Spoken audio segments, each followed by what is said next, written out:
art speaks without using words.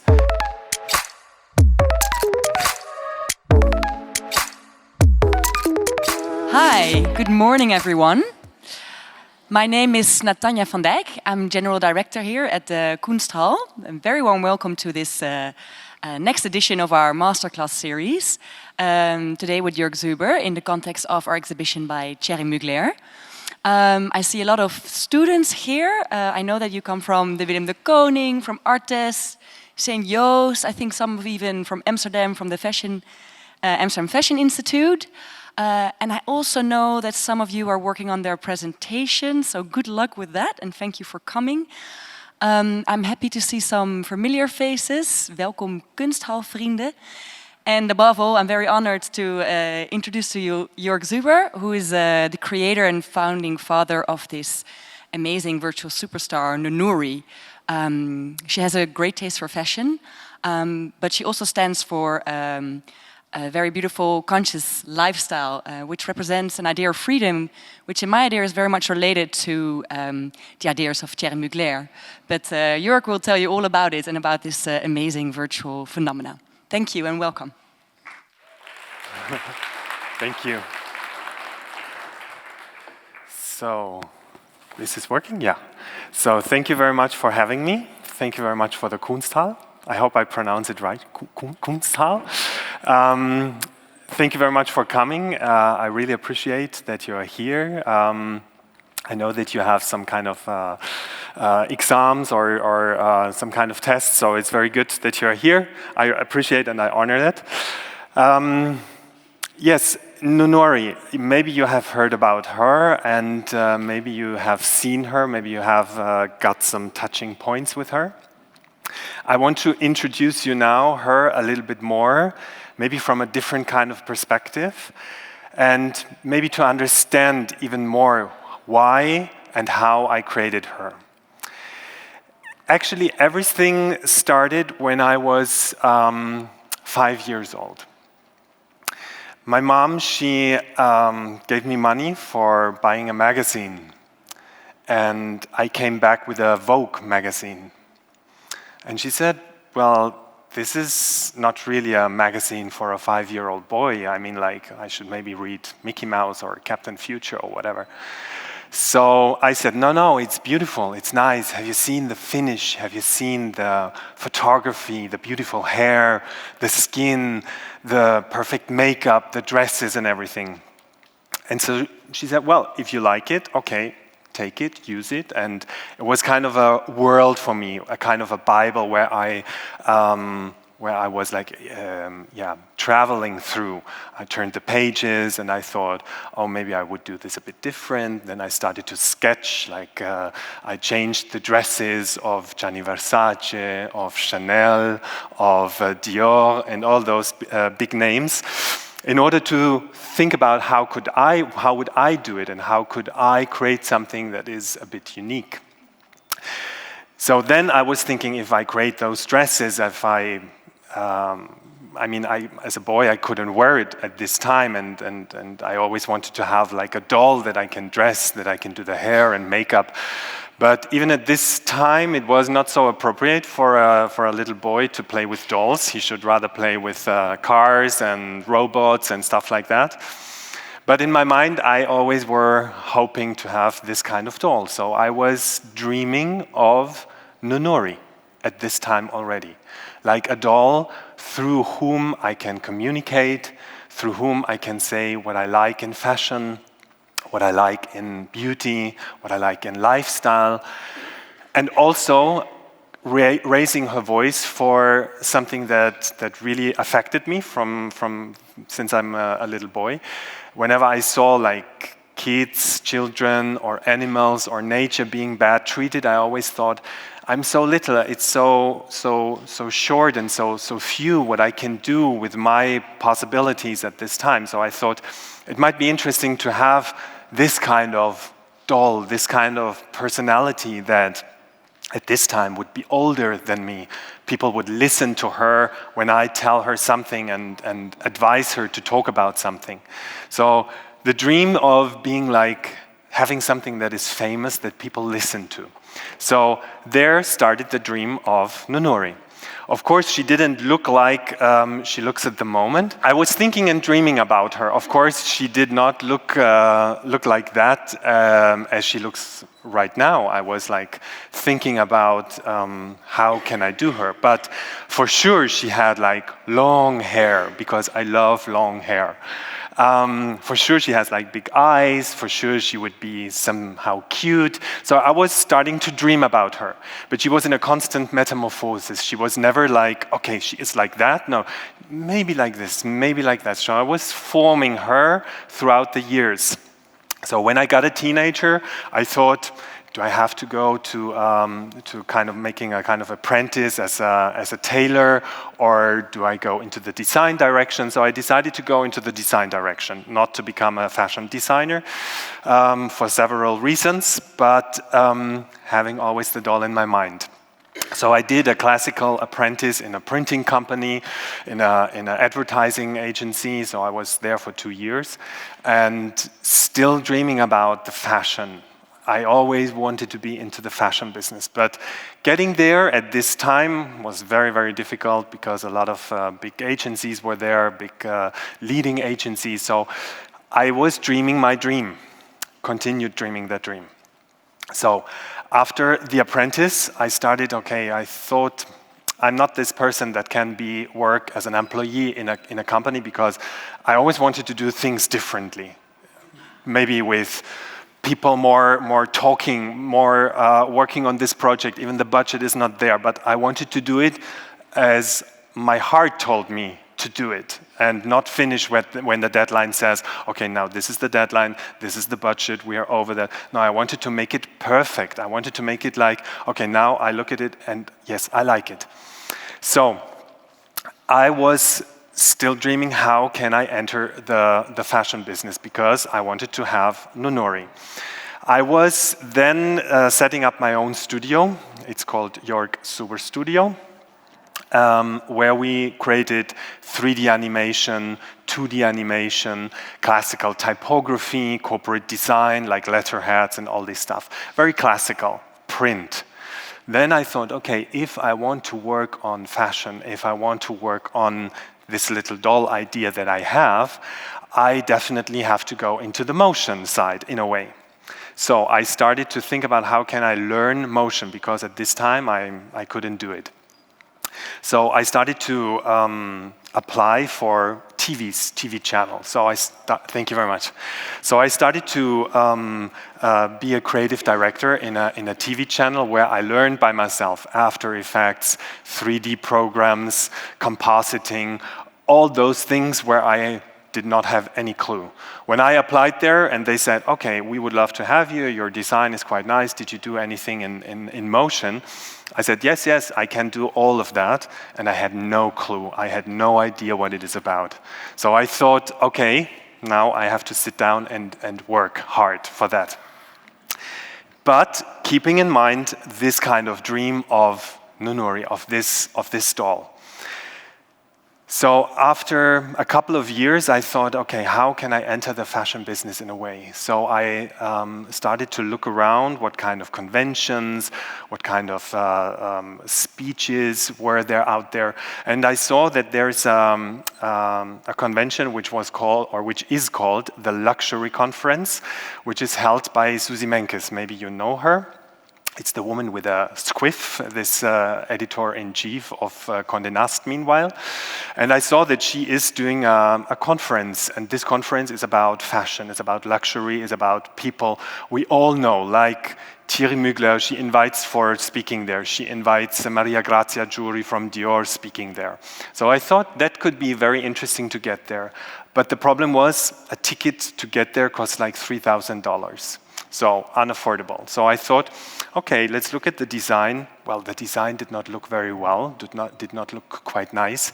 So I was sending them an idea to the managing director of International Herald Tribune. And I was asking them, okay, how can we make it more powerful, more interesting? And I made a proposal for them, and they said, wow, that looks quite interesting, so come over. And they said, well, we don't need that, but in the end, it might be interesting if we propose it to Susie Menkes directly, and maybe she likes it. And she liked it, and from that moment, I was there at the conference every time, and I did the whole design and everything for the conference, like the logo, the little animations, the openings. And so I got in contact with the fashion people for the first time, because I was then in the audience and I could talk to them and I could understand how fashion is working. So then, and this was now 9 years ago, I had my studio, I was working in TV, I was working in classical animations for car companies, for Red Bull, for a lot of things, but not fashion. And I want fashion because I love fashion so much. So I was thinking, okay, now all the social media came up, the influencers, the bloggers, all those personalities who were communicating in a very different way like we used to do it from the classical advertisement in paper magazines and everything. So I thought, what would it be if we turn my idea of Noonoouri, of this doll, into a digital character, into a digital influencer that can communicate in a different way to the audience. Because an 18-year-old girl and a 19-year-old boy, they maybe don't have that background that I have from those years that I was reading the Vogues, that I was looking at the fashion shows, that I was looking at exhibitions. So I thought it might be interesting to have like a little character that has a huge knowledge in fashion and a huge knowledge in design and architecture, art and everything. So 9 years ago, I started to sketch Noonoouri, and she looked not like this. So how do we get this again? Yeah, okay. So, my way. So she looked like this. I was sketching her like paper and pencil, very classical. So this was not yet done, but this was the idea. The long hair, the kind of bigger head, the kind of eyes, and so on. So at this time, I had the idea, okay, if I set up her, it might be that people maybe get confused about it. Maybe people start to think, okay, now are you replacing humans? What are you doing? We are afraid of robots. We are afraid of something that is not human.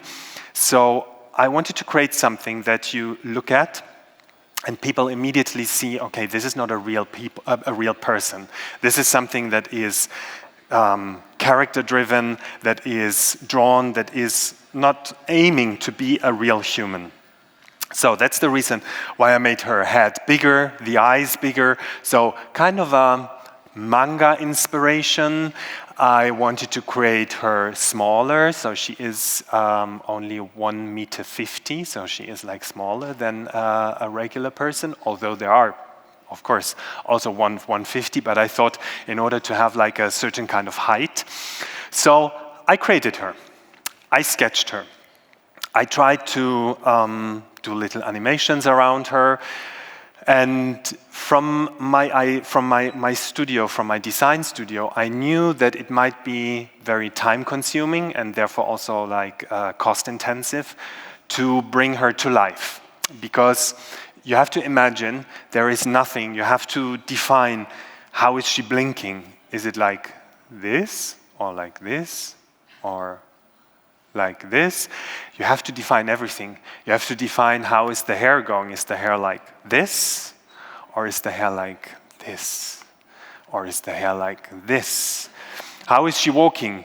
Is she having a hip move? Or is she walking straight?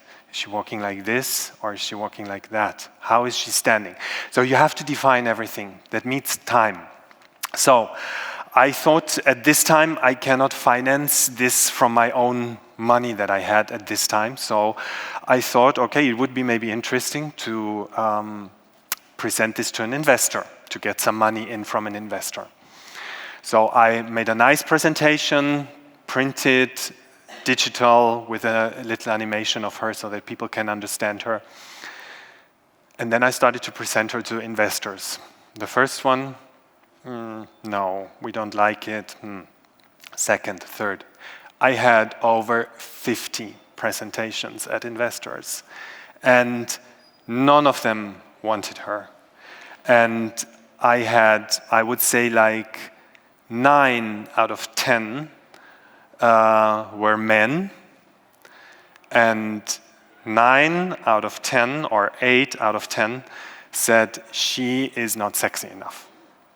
We need a bigger breast, we need bigger lips, we need a bigger butt.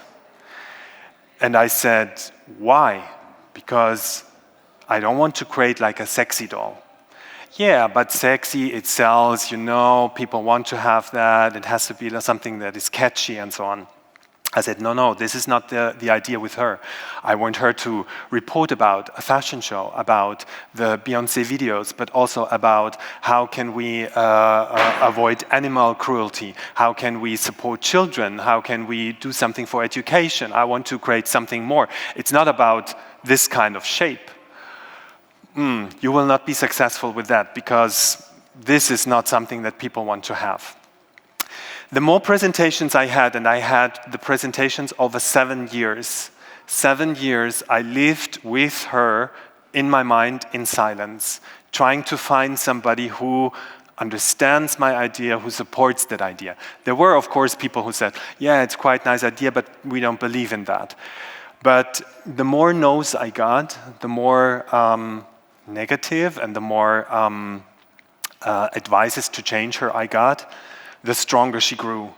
The more clear I got, no, I don't change her. No, I will not make her breast bigger. No, I will not make her lips like a rubber boat. It's like she has to stay as she is because this is her character. I don't make a plastic surgery on her just for a person sitting there. So, end of 2017, I thought I don't get an investor. So I thought either I bring her out on my own or I let her die because I can't stand it anymore. Because wherever I went, you have to imagine, I was standing here, for example, where would she stand? Would she sit like this? Or would she stand in the front of the audience? Or would she prefer to stand there? So I was thinking all those things all the time. When I was flying, would she order a sparkling water or a still water? Would she go into the opera or would she go to an Ariana Grande concert? I was thinking through over the years, what would she do? How would she react on something?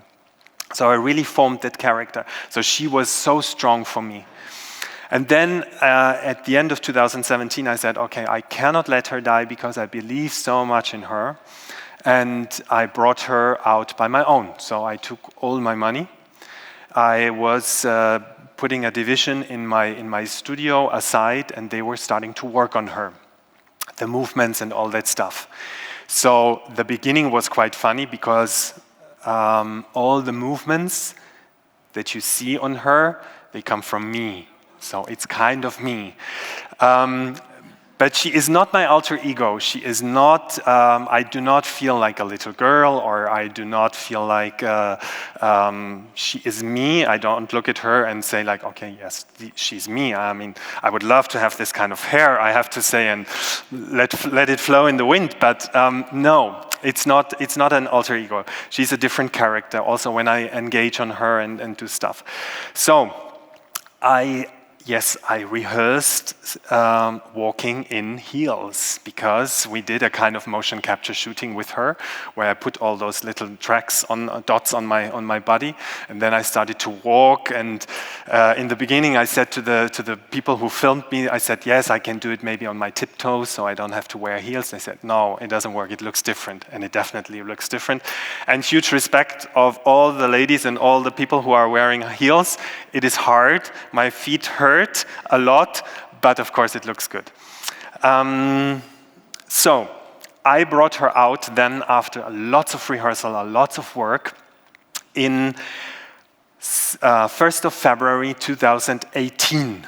So this Saturday, her 2nd year birthday being out. And from the beginning, it was quite a big success with her. The attention was quite high. And from the beginning, there was the rise. And now I talked a lot, so I will show now a lot. And please feel free to interrupt me all the time if you have questions or if you want to know something or whatever. So the rise of her. It all began with a clear definition of her. What would she stand for? For fashion, lifestyle, beauty, but also being an activist, as I said, because only fashion is not enough. If we get hurt, I think everybody has the duty to give and to take. I think this is very important. I defined her core values like the so-called triple C. The first one is cute, the second one is curious, and the third one is couture.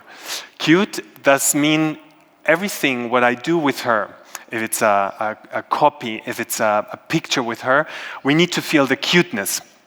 Because this is also like a regulation in terms of she cannot be vulgar, because vulgar is not cute anymore. She cannot be offensive, because offensity is not cute anymore. The second one, curious. She wants to know about everything. This is the reason why she goes to a bakery and she asks, how is a macaron being produced? She wants to know where the organic cotton really comes from. She wants to know how many visitors have visited the Thierry Mugler exhibition here. She wants to know everything. This is the curiosity. And the third one, the couture, does not mean that she only wears couture.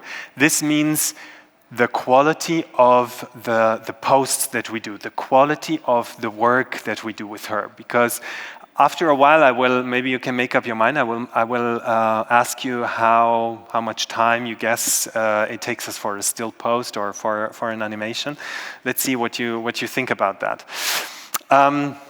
So I defined her to be like, when I started her, she was 18. I physically sketched her. That was the one 9 years ago. I physically sketched her on the 13th of September, so she is a Virgo.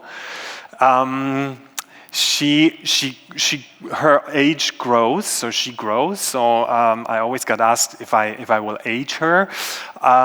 Let's see. I mean, like until 30, she's like quite fine, so I don't have to think about that. And let's see how far we are with cosmetics and all these things. But let's see. Maybe we age her. Maybe. So she's now 20 years, she is 1.50 meters, and she lives in Paris because I wanted to create her like a global citizen. A lot of people also ask me like, oh, where is she born? I said like, she is born digital, definitely. She is a global citizen. That means like she can be Indian, she can be Brazilian, she can be Asian, she can be Japanese, she can be Italian. So maybe she is not Swedish by coincidence, but maybe this is the only difference. But she can be anything. This is very important for me. So I want to create a relation to all the people that I am communicating with. I did not give her a voice yet, because I wanted to create a kind of distance, kind of natural distance, kind of mysteriousness. And I don't want to create like a Disney character that says, oh, hi, I am Noonoouri, this is me. And so I didn't want to take that, because that brings her to another level. Maybe she will talk after years, I don't know yet, but I decided not to have that because I'm not clear on that. We have, which is quite interesting, where you can see her, because when I started to bring her out, everybody asked me, yes, but where does she live? I said, well, she lives in Paris, because I think Paris is like, I myself, I live in Munich in Germany. I am born and raised a couple of kilometers away from that. But for me, always like a little boy also was like, Paris is like the amazing city to live. So I put her to Paris, and also like in terms of fashion, in terms of being in the center of Europe in a way. And then a lot of people ask me like, does she live in an apartment after a while, or does she live in a house? And I was thinking, oh wow, people start really to think about her as a real character, as a real personality. So I thought, okay, where would she live? And I thought, because I read a lot of biographies also from famous people, and I always was fascinated also, like when I was little, by Coco Chanel when she decided to live in a hotel. And because Coco Chanel, she lived in the Ritz in Paris. And I thought, oh, it would be nice to put her in a hotel. But the Ritz wouldn't perfectly fit to her from terms of like mood and feel. It's maybe too classy for her. So I thought it would be nice to put her in a physical hotel in Paris. And she lives at the Royal Monceau, which is a very nice, prestigious hotel.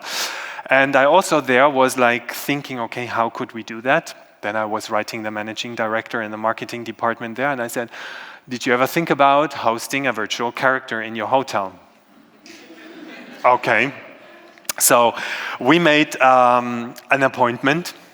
We sit together. They were like thinking, yes, but do you need then all the time a real apartment for her? I said, no, she's virtual. She's in a digital world. So they said, well, it's kind of interesting. Yeah, let's try this. So we placed her there, and we have kind of a deal with them. So we do a couple of posts, and we do a couple of stories per month. So it's a very nice relation, and they feel kind of an input, and also the employees there, they really, whenever I arrive there, because I have a deal, so I can sometimes live there as well when Fashion Week, for example, is, and people see me and they say, "Oh my God, how is Noonoouri doing? Your bag, wow, that's so cool." So it's really nice to see how the people do not see me as Noonoouri, but like, okay, she is with me somehow. That's very interesting and very nice. So, moving on to one of the most important thing of her is we are now out for 2 years. We are at the moment relevant only on Instagram. I want to bring her on other platforms as well. But the most important thing for Noonoouri is not the amount of followers. I mean, like we are like 330 or 40,000 at the moment. But very interesting is this kind of board, the quality of people that are following her. And this was quite very much from the beginning. And I have to say, I am very thankful for one special person that is the very first on top left, that is Karin Reutveld. Maybe you have heard about her. She was the former editor-in-chief of French Vogue. Now she is creative director of Harper's Bazaar Worldwide, and she is editor-in-chief of the CR magazine, a very, very nice book. I highly can recommend this. And she was one of the first who believed in the idea. I was also getting in contact with her throughout my I would say like power and my pressure to get in contact with the people I want to know. So I met her like 4 years ago for the first time. It was very nice. I didn't talk about Noonoouri, but I was telling her about Noonoouri before I brought her out, February 1st, 2018. So I met Karin in January, so a month before I brought her out. And I was presenting it to her, and she said like, "Oh my God, this is really, really good. I'm kind of jealous that it's not my idea, but I will support you with my name." And she continued until today, supporting her, and I hope she continues, because she's a very visionary person. And I will show you what we did to make the announcement of Noonoouri.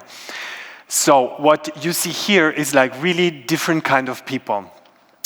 Like Carla Bruni, like Pat McGrath, Pier Paolo Piccioli, Heidi Klum,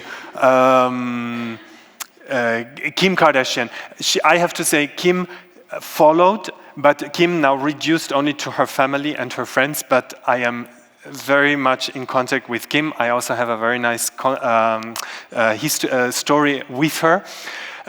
Naomi Campbell from the beginning. And the interesting thing is, because people ask me always, where did I get the inspiration about her actual look and feel of Noonoouri? And I always say, like, these were two people who were my muses, or still are my muses. It's Naomi Campbell and Kim Kardashian. And both of them were one of the first who were attracted by her and were starting to following her. How I got to Naomi. Naomi, she wrote me a direct message. I was in London and I was tributing a boutique opening with Noonoouri in an outfit of Azedine Alaya, because it was an Azedine Alaya opening. And she was writing me a direct message on this kind of outfit, because she said, wow, this is really amazing. How do you know this kind of style, where he got inspired from, and so on. And from this moment, she started to follow Noonoouri and engages a lot. And she said, okay, wow, it's super interesting. I would love to invite you for my children's aid, because I told her that Noonoouri is also for children and animals.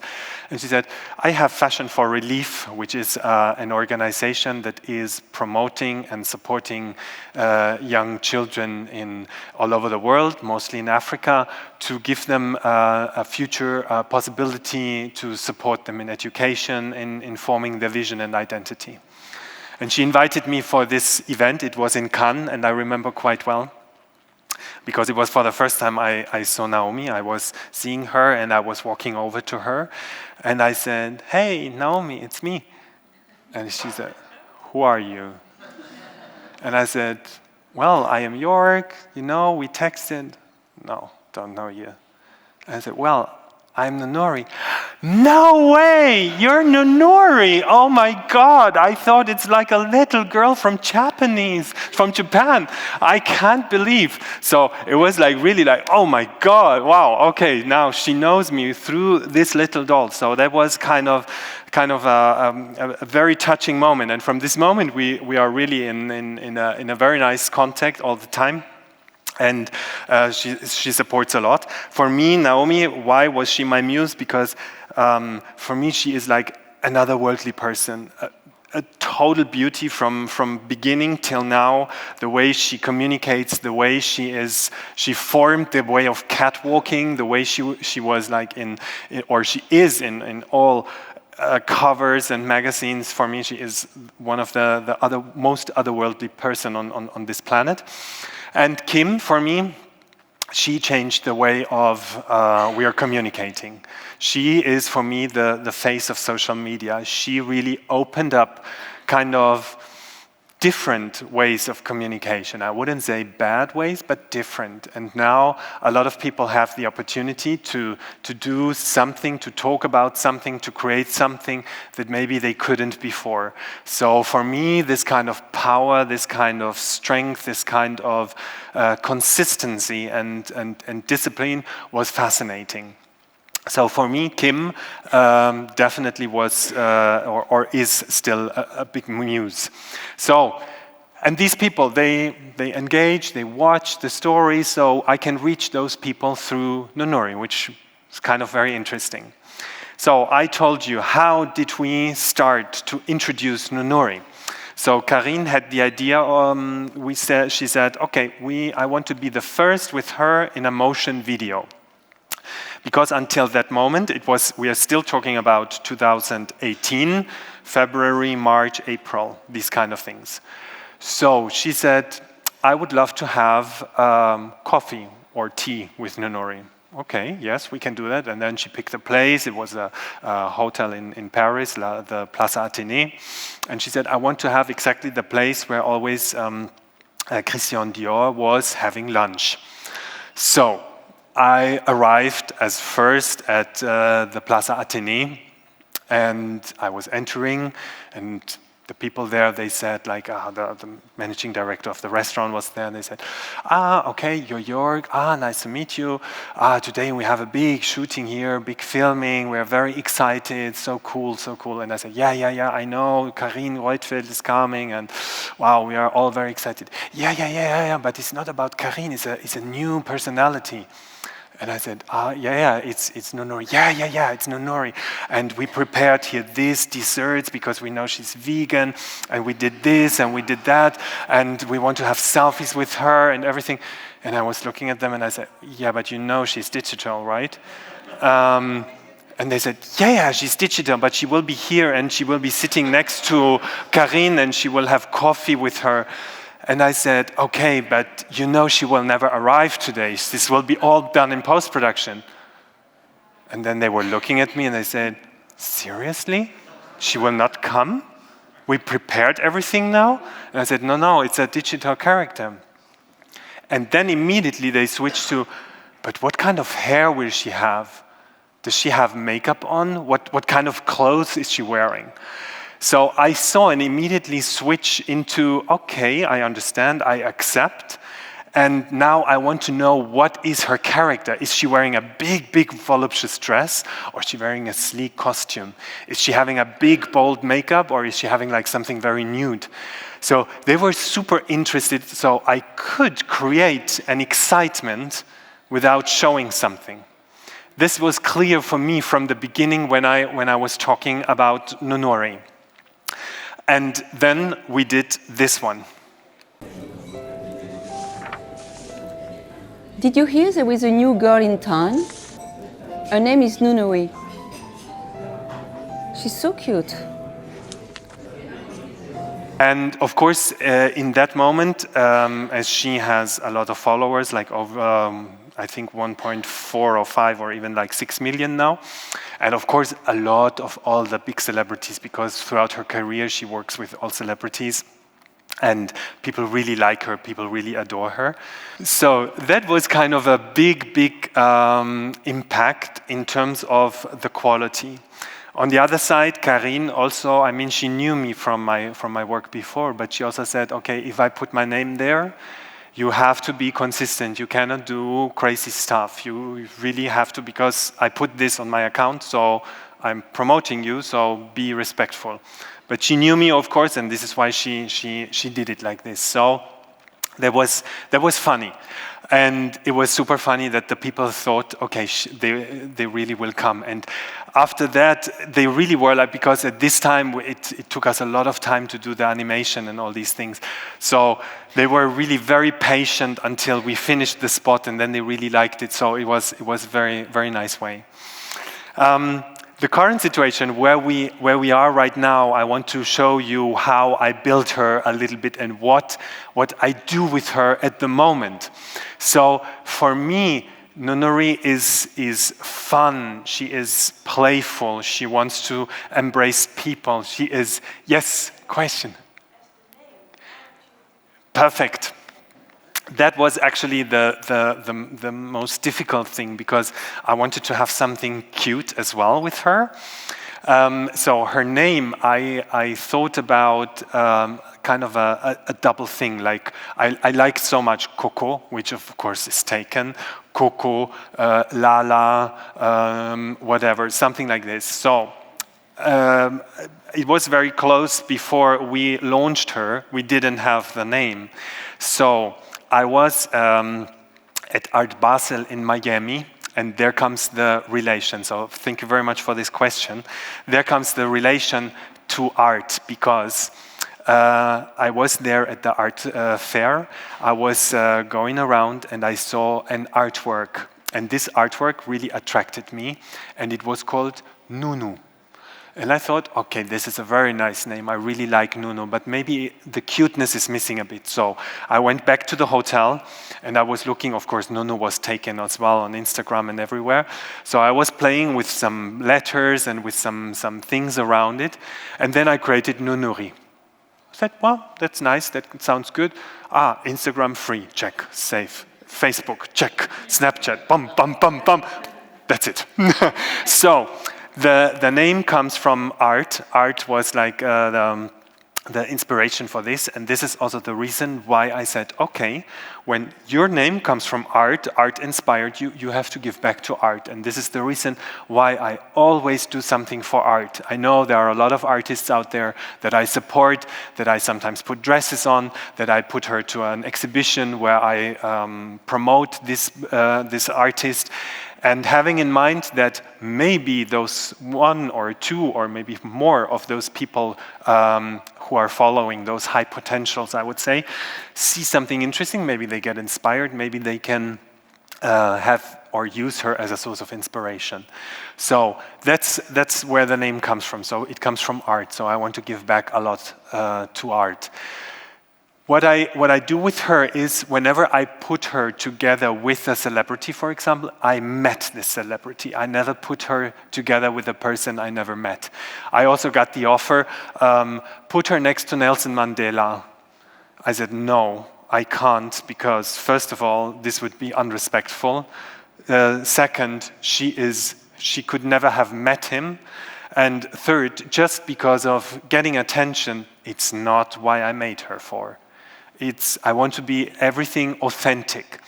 And so whenever you see there's somebody, I saw this person, I asked this person, I sometimes took the picture by my own. So I really want to make it authentic. You can see I have always like a mix of different things. I tribute, for example, Ariana Grande.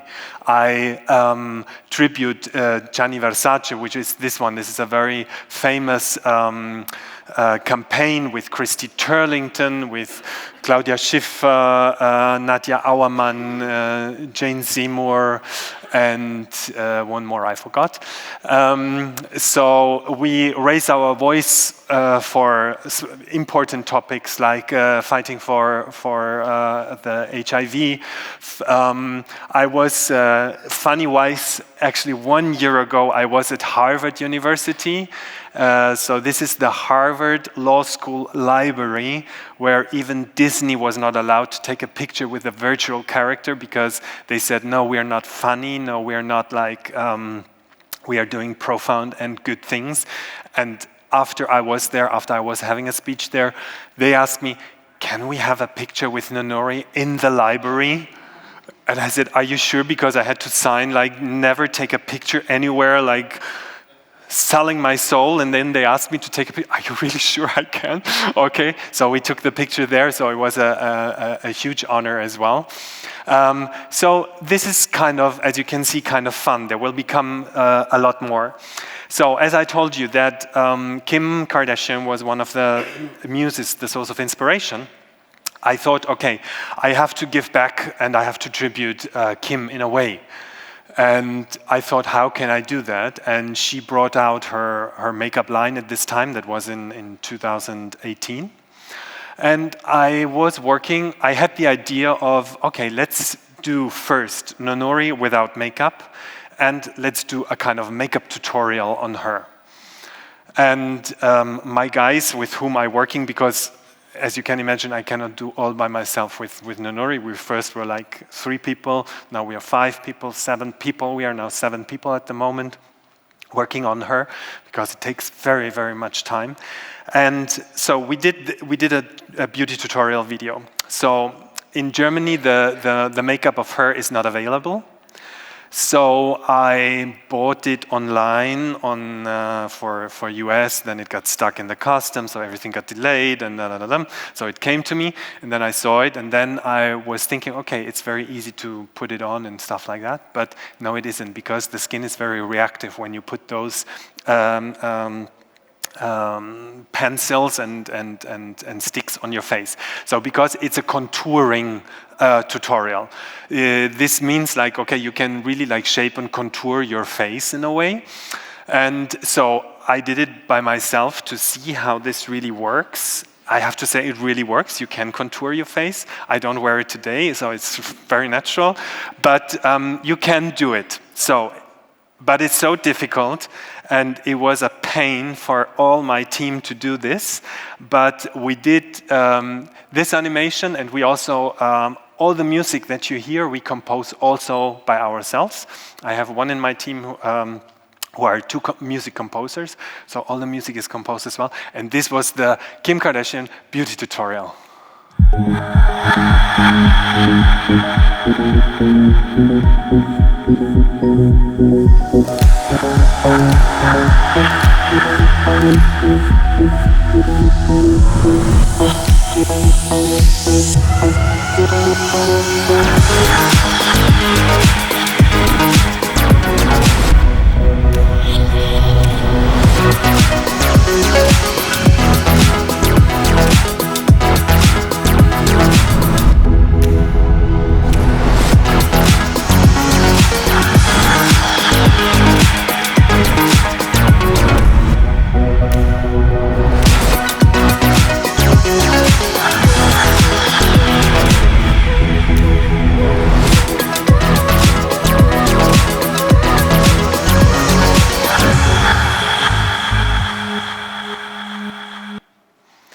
So without any permission, I just put it on the account, and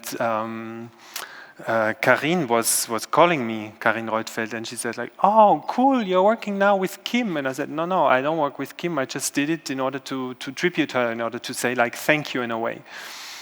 And she said like, "Oh my God, this is so amazing, this is so cool. But let's see, I have to maybe send it to her, maybe because she doesn't see it on your account, because we were at this time like, let's say like 30,000 or something like this, so she will not see it." So she sent it to her, and 2 days later, she put it on her Instagram. She put it on KKW Beauty, and she put it on her own account in the stories. And I didn't hear anything about her. After 4 weeks, I got a direct message from Kim Kardashian.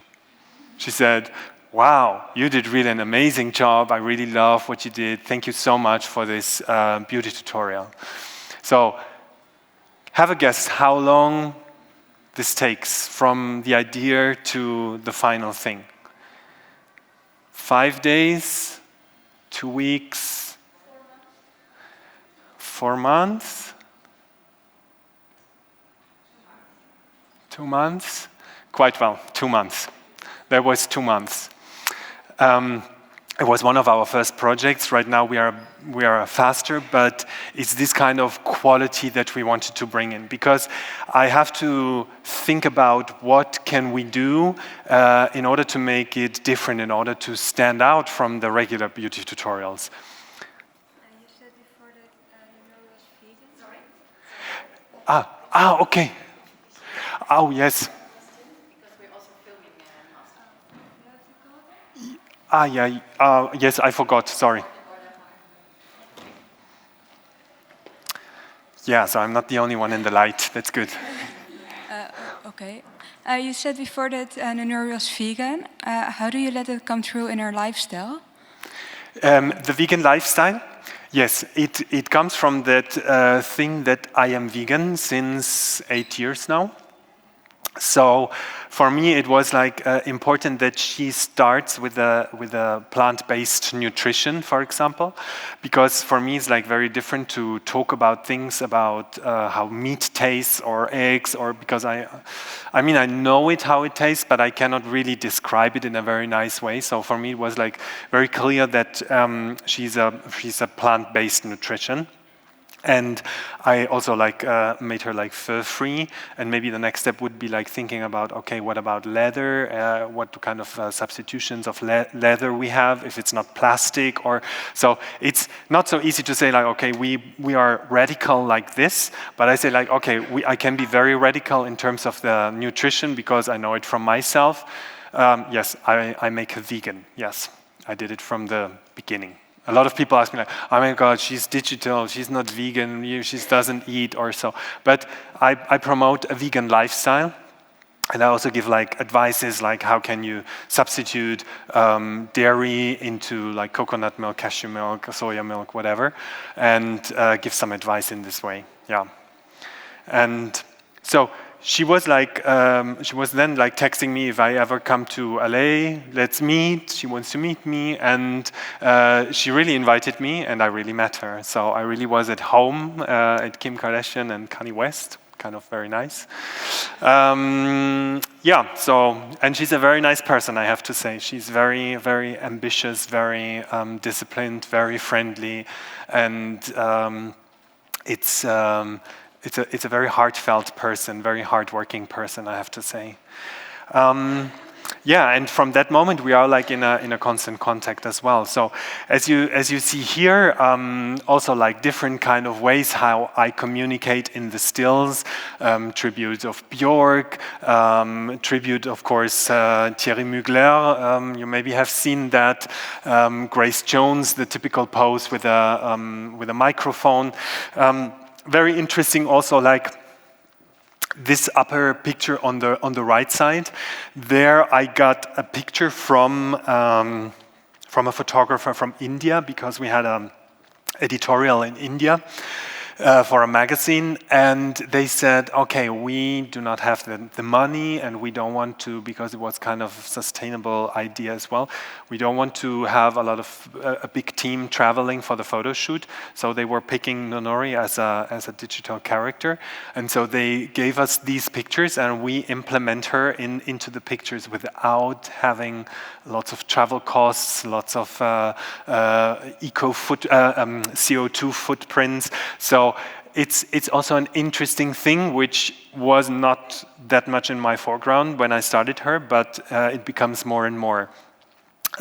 Another thing with Kendall Jenner, she was super nice. We did a campaign with Stuart Weitzman here, and one of the, no, not one, it was the first client that was paying us for a job, because the first like 4 or 5 months it was like zero, of course, because people had to know what is this and so on.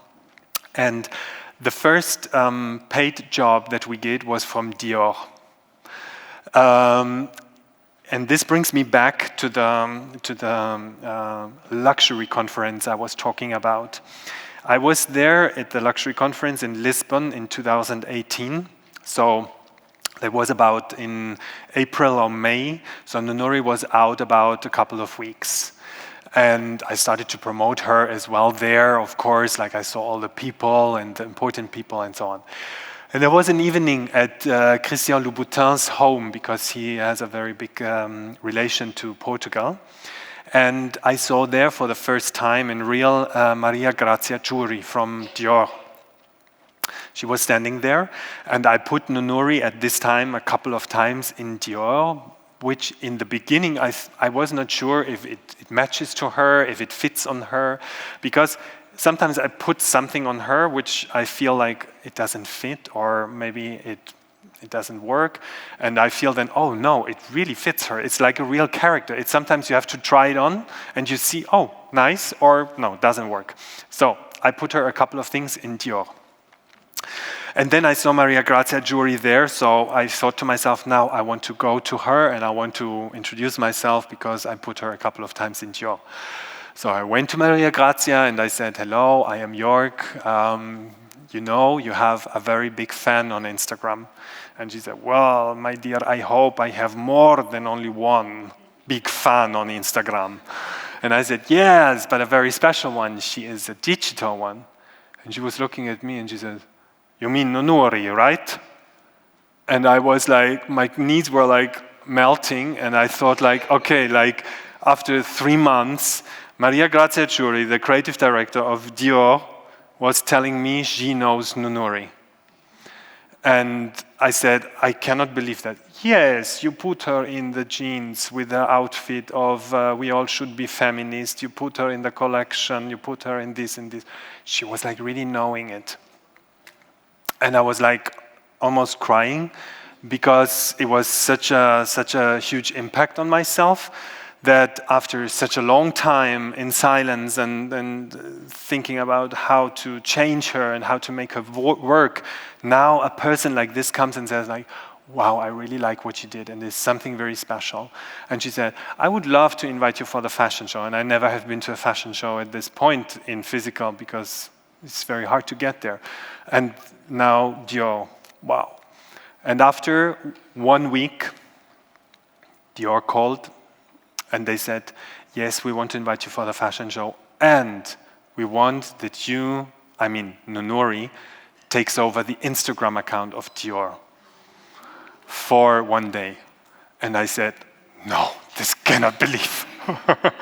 And I said, like, I have, like, with her, it was 40,000 followers, maybe, like, trying to push a lot, but we all know it's very hard to gain followers. And they said, yes, Maria Grazia really likes you. And what I have to say, they invited me to Paris.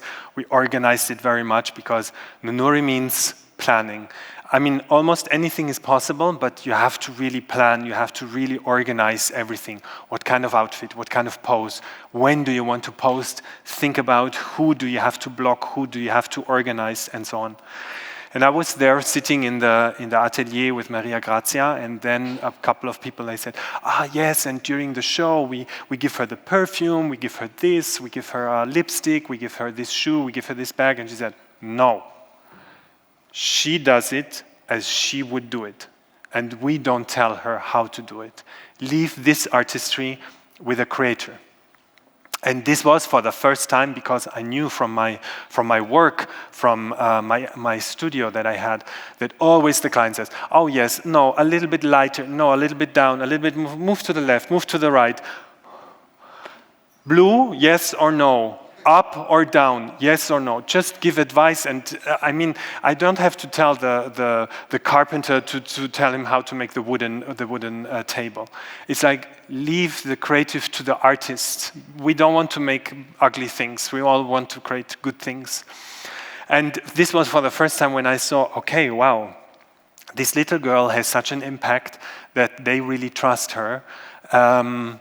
That's something very, very important and touching that I was recognizing at this moment.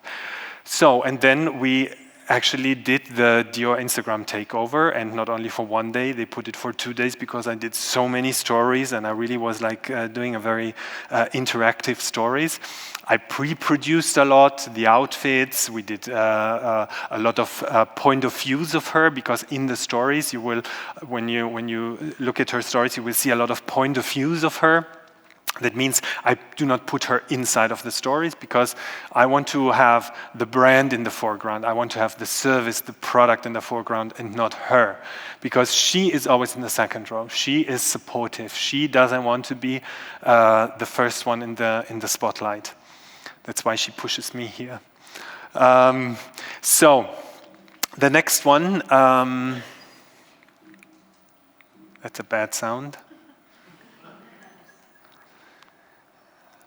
What we can do is exactly, I did another one because I am obsessed about Saint Laurent.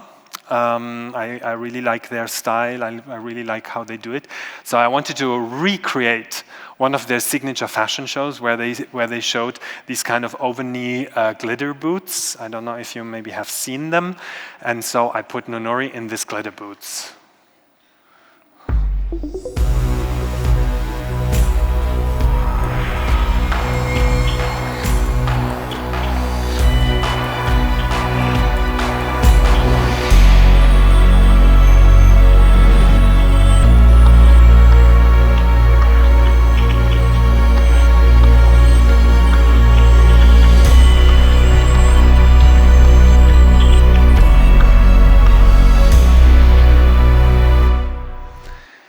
So you might say, or some people might say, why do you do this kind of effort for doing like this and not just having a person just walking and film it? As you have seen, the way we in-scened the shoes and the close-up and the movement of the camera is not possible in reality. And this is what I always try with Noonoouri, and this is one of her triple C, this kind of couture. Think about something that is not possible in reality. Because otherwise, I always would say, the human is better than the digital, for sure. And the human is always over the digital. But I can get with her the attention on something, on a detail. For example, like those glitter boots, we haven't seen on the catwalk like this from that detail. We don't know that it's like millions of crystals around this boot. But with her, like walking and spreading in every step, those glitter things, that gives the person who wears the boot in the end this kind of power, this kind of magic in a way. And this is what I want to create with her, this kind of magic, see things from a different angle. When you go into her stories, when you see, for example, the stories I made about the exhibition here in the Kunsthal from Thierry Mugler, I always go and show her things from a different angle. She is smaller than me, so I always go a little bit deeper. I try to find a little angle where, what would she be interested in? She even would see a kind of beauty inside of this peppermint water here. And how can I capture that in a picture and tell it to the viewer? And this is all about her. Getting the awareness through quality, through lifestyle, through her vision, and trying to invite people seeing things from a different angle, from a different eye. Here you can see different kind of tributes, like the tribute for Beyoncé for her birthday, the death day of Marlene Dietrich, where I put her in the Blue Angel outfit. This very, very funny, very interesting. I did this Versace jungle dress, which we have all seen in the last fashion show. This was a tribute for the 50th birthday of Jennifer Lopez, which was like in the mid of last year. And in September, they reinvented the jungle dress. I'm not sure if it was an inspiration, but Donatella and Versace, they all liked this post. One of my really most adored artists, Iris van Herpen, this one here, she was so amazed about this, and I had the opportunity to see and meet her and see her atelier in, I think, in October last year or November last year, which was really incredible.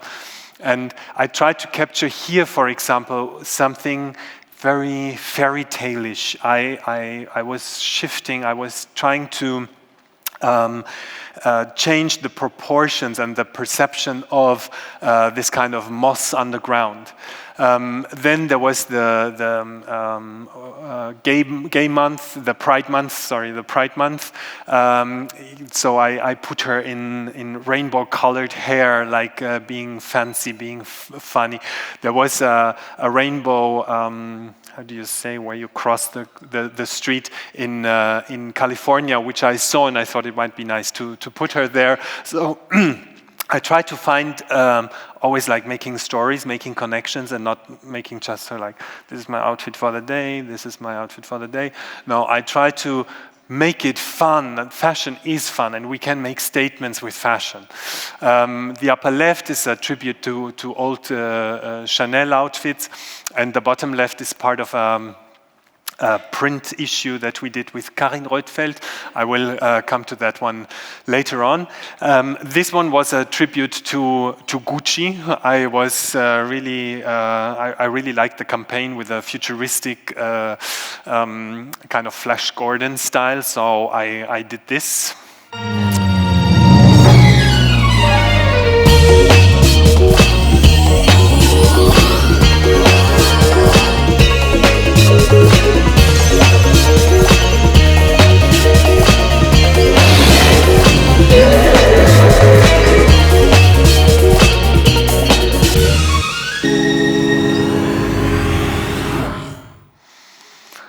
So, as you can see, it's playful. So also what I want to, whenever we work with companies, we want to invite them to sit together and what we can do with her, because it's playful, it's fun. It's not like, okay, it has to be like this. No, it must be like that. No, she can be underwater, she can be on a planet, she can be with real people, she can be with 3D animated things, she can be with a dragon, she can be with anything. So I want to really invite people to enjoy her. So, the one thing is the lifestyle and the beauty and everything. And the other thing is like, when you take, you have to give. And this is something, when I was teenager, I had a big problem with working around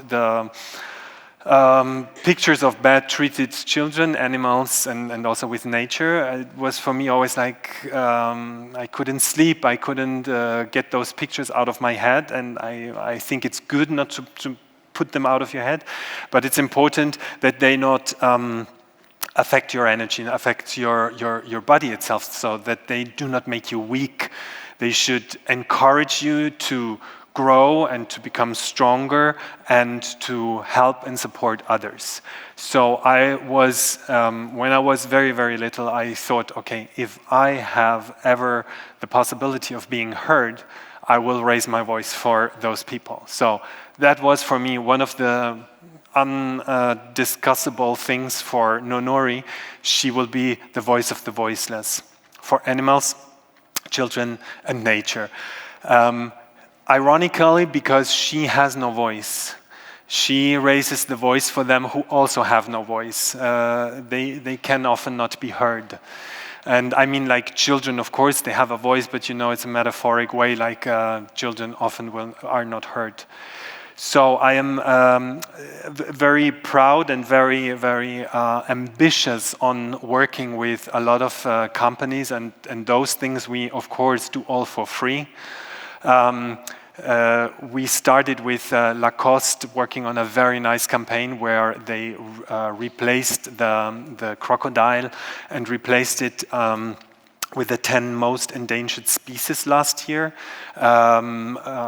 which was like a whale or bird or a frog, and then they sold those kind of t-shirts, and Noonoouri was part of that, so she was promoting that, and we did like a story about those animals. We recorded their voices, in their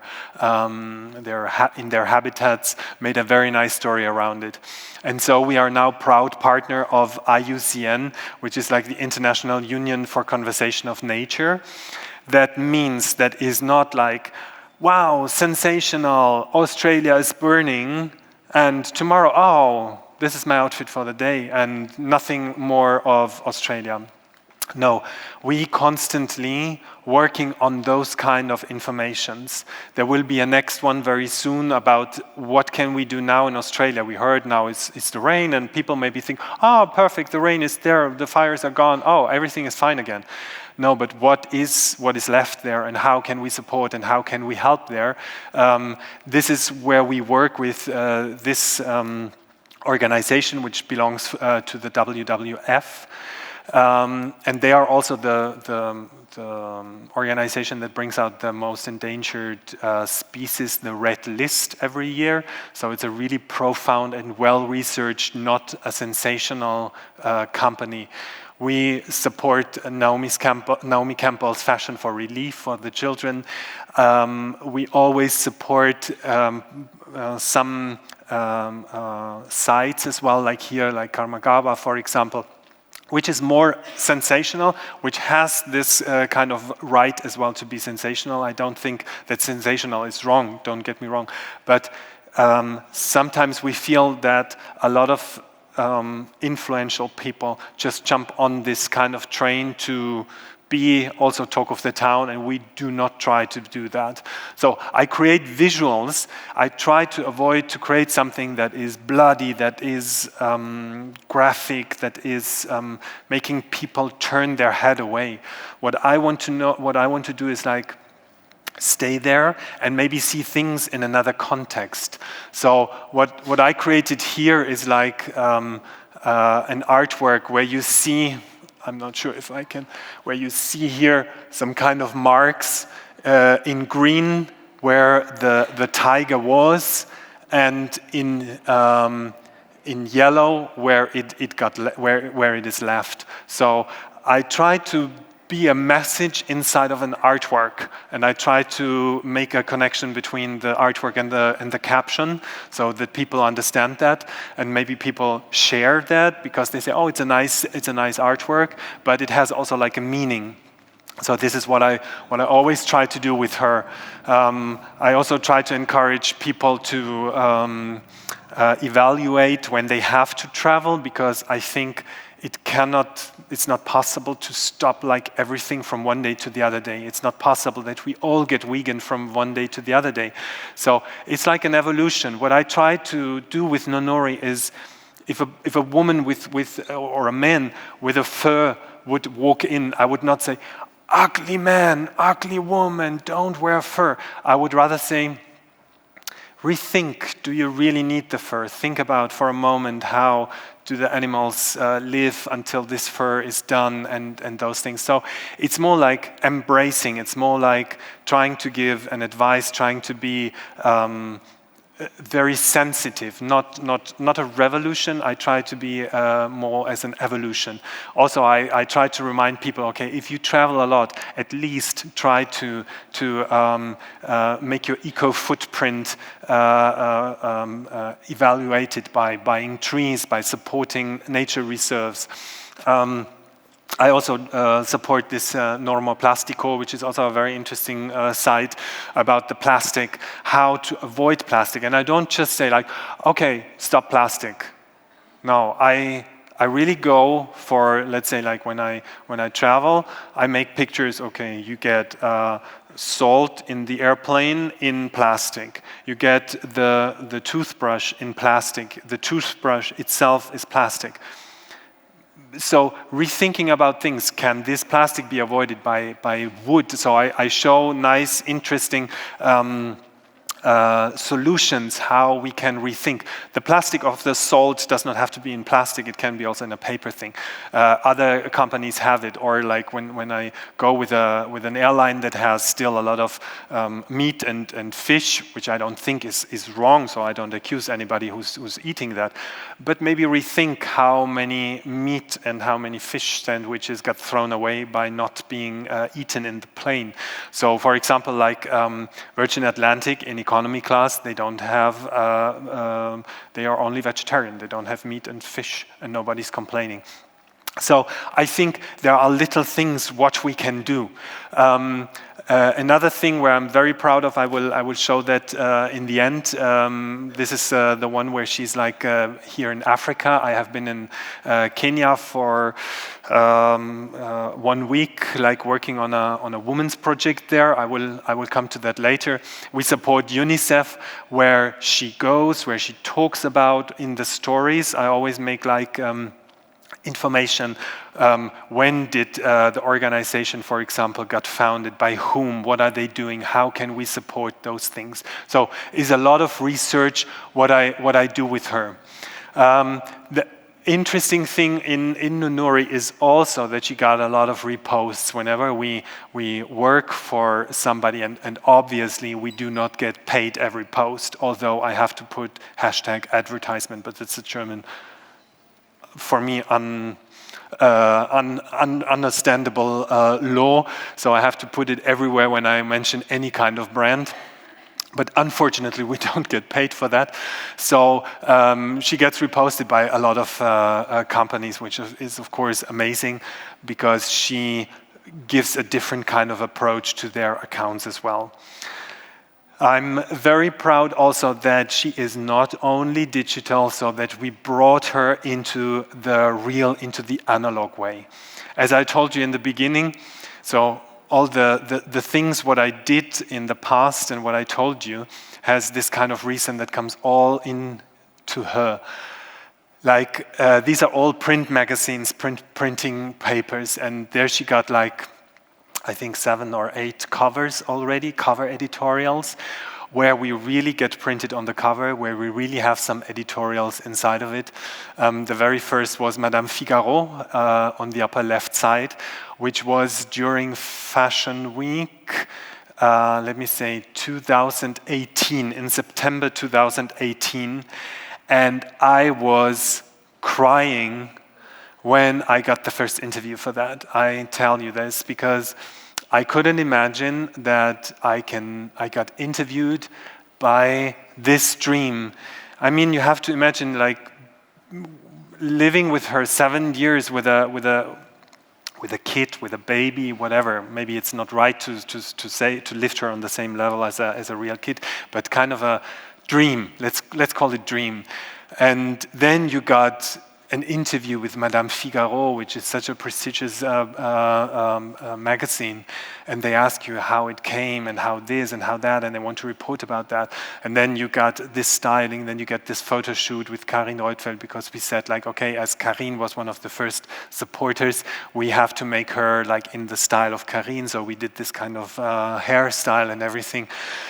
So it was, and I have to be honest, still standing here at the Kunsthal, talking to you, is something very, very touching for me, because it is still not like, oh yes, it's my creation, I'm so proud. No, it's like I feel very basic. I know how I fought and how I still fight with making her alive, because the dream sounds like a dream. It became true, but the dream has to be financed as well. So it's not yet there. So I'm fighting a lot, I have to tell.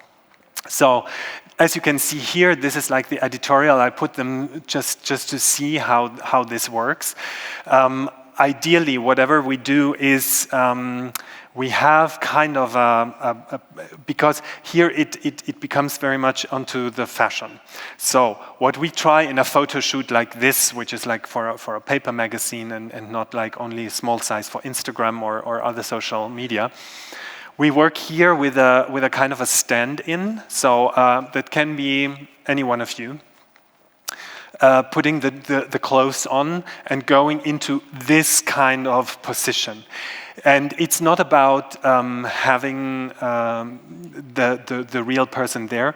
It's more about having seeing how the light and how the reflection of the fabric is. Because, as I said, here it is focused on the fashion. So we have to make it sure that each and every detail is perfect. So usually we have the camera on a tripod. We place, like in this special case here, we make a plate without anybody. Then we make one with Karin here, and then we make another one with the person, the stand-in. So the stand-in does not have to have like a hair and makeup. She can be anything, it can be a boy or a girl, whatever, and stand there. So then the process is that we photograph also the fabric on the floor, so that I have it flat as well. So it's a mix between the real photo, the photo in flat, painting, Photoshop, and sometimes 3D if we need a special angle. So for a print ad like this, it will take us like 5 days. And for an Instagram post, like 3 days of production. So one post, 3 days. In terms of the pose, I usually do a pose by myself that I want to have. I take a picture of myself. Then I give this to my 3D guys, so they know all my little secrets, how I can pose and how I can move, because I have to film myself as well. And then they render this pose, and then sometimes it happens, it looks good on me, not good on her. Sometimes it looks not good on me and good on her. So it's a constant try and fix. And then the next thing is we have to do the hair, we have to do the makeup, we have to adapt the makeup to the different light situation. Now here we have a very flat light. You hardly can see that. There was no sun there. It was burning hot, but no sun. And on the upper thing, you have like the light from the hard light from a studio. So you have to adapt. You have to see how the light goes over the hair, where the hair shadow is, what kind of shadow is projected over her face. So it's a lot of observing, and this comes from my inner voice. I always go with my camera. I always try to observe things. How is light reflecting? What is happening? When I look there, the green looks very pale. When I go there, the green looks very dark. So I try to observe things quite well. Another one which makes me so proud, that was the first Vogue Me cover that we had with her. It's Vogue China. And this is definitely a market where we want to enter. It's not easy to enter because you have to work a lot on her.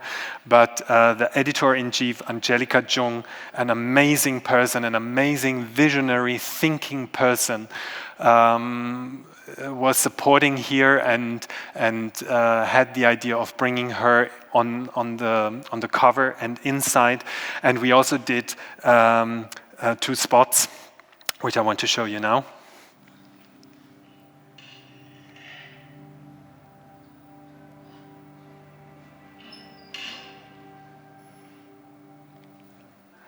So very, very simple.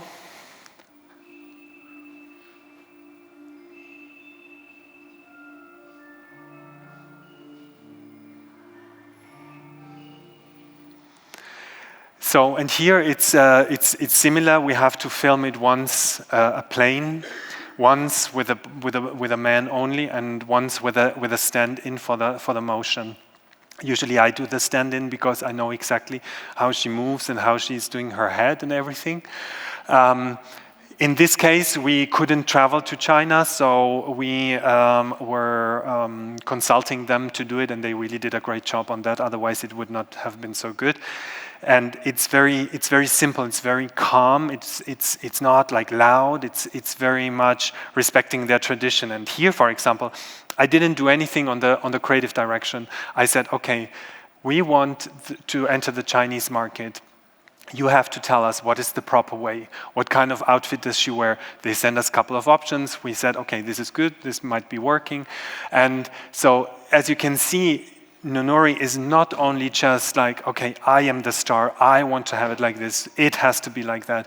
No, we are very much communicating with respecting cultures, respecting traditions, respecting religion and everything. So it's an interesting way and a different way to work with her. So you might ask, what could be the next level? From what we reached right now, and how can we move on? So definitely shaping her personality. I try always to avoid this kind of term of avatar, robot, because people are afraid of that. Although I think we shouldn't be afraid of that. We should embrace technology, because technology can do a lot of good things. I was at a conference as well where artificial intelligence, which is, of course, she is also a part of that, and Alexa and all the series of the world, where a lot of people, and especially in my country, in Germany, they always tend to say like, oh, we don't want that, and I don't want to talk to a kind of computer or robot. But on the other hand, I was talking at this conference, it was in Switzerland, in Zurich, and I heard what kind of information technology companies extracted out of artificial intelligence that might be playful or entertaining for us. And that was stunning, because they made a man who had no arm. They put him a prothesia, and with his thoughts, he could steer the prothesia. He could say, I think I want now my arm moved to my mouth, and the arm moved to the mouth. Of course, not like really exactly to the mouth, but it moved. And so he could steer the wheelchair and all these things. And when I think about those things, we should think about how and what can we do with technology. And Noonoouri maybe is like a little part of that, but it is also like kind of contributing in a way to that technology, and what can technology bring to our life. So I think we should not just say like, okay, I don't like Siri and I think it's stupid. I don't have to use it, but I have to think about, okay, what can we extract about it? So shaping her personality means like creating her a sharp vision, as I already started, but I am sometimes, to be honest, like overwhelmed, because I am a very simple, very grounded person. I'm not like fancy, and I put myself more into the background rather than into the foreground. So I sometimes get overwhelmed by questions that we got from companies, or I mean, it's like a big pool where everybody wants this and wants to take a bite here and take a bite there. So I thought, we might be very careful, and we might have protection for Noonoouri.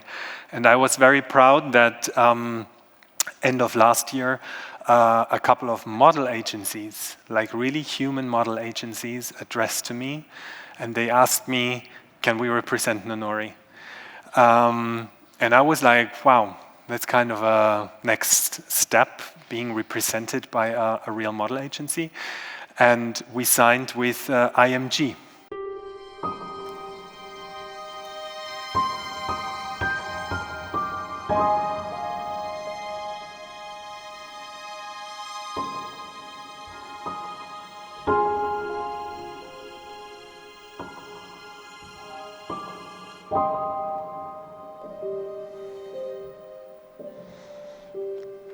So we are still working around and how we can make it work with her and trying to form her personality. But we see that a lot of companies are very much interested in her and interested in doing something new because we get the awareness, we get the attention with her, maybe in a different way. But for a lot of people, it's like still, how can we do it? What can we do it? And therefore, it's very, very nice because here I step in and I can come up with ideas and I can play with that. And once we get started, they come with, oh, we can have her here and we can do this. And she can be like at both cities at the same time when we have a product launch or something like that. So kind of things that are impossible to do with humans. Because I always say, if you have like a classical photo shoot, if you want to do like this and you want use a real model. But if you want to do something special, want to do something out of the box, let's think about Noonoouri. And even think about bringing Noonoouri together with humans, because her big dream is like the ones from The Mermaids or Pinocchio. She wants to be a human. This is also the reason why I never bring her together with other digital characters, because I don't want her to be orientated to the digital world. She orientates herself always to humans. She loves the human race. She loves what we do. And even when people like write direct messages, oh, I would love to be so beautiful like you, and I write them back, no, you're much more beautiful. You are a real human. And it's like her world is like she wants to be in our world, but of course she can't. Going to China, this is something what I'm working on since half a year now. I'm trying to find a partner there to represent her, because as you know, they don't have Instagram, it's blocked there. You have to have like Weibo or WeChat. You have to do everything in Chinese.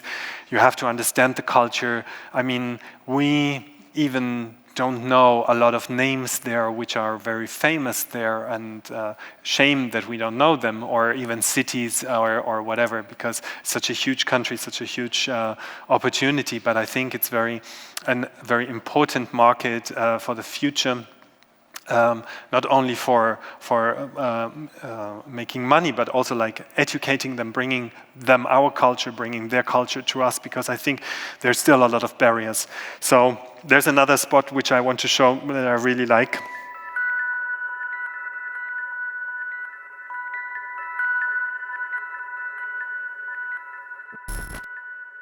And actually, they are the first ones who got a smile on her, because she never smiles at the moment. So they wanted we need a smile because it's the land of the smile, so she has to smile. So I made a little smile. Don't know if you have seen it. I said, well, she's smiling, can't you see it? So, okay. And of course, like, become a brand. This is what I have the intention with her. So, as a lot of people are working for her, because we all get sometimes haters, and sometimes people who are addressing to us, and sometimes people saying like, oh, you're taking away the jobs of the real humans and so on. And I said, okay, well, you as let's say like a blogger, how many people do you work from your work, or do participate from your work? Oh, it's only me. I said, well, okay, with Noonoouri, it's 7 people. And if we do more motion, it's even more. I don't say that everything has to become digital, but I just want to make people understand, no, I don't substitute the human, I create jobs for the humans in a different way. And as she can appear on several medias or several locations at the same time, it can be very interesting for even more work on her. So I made a little overview, a cut down. You have seen a lot of things, and I tried to compress it and to give you a different kind of view. I hope you enjoy it.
Yeah, so kind of an overview. Thank you.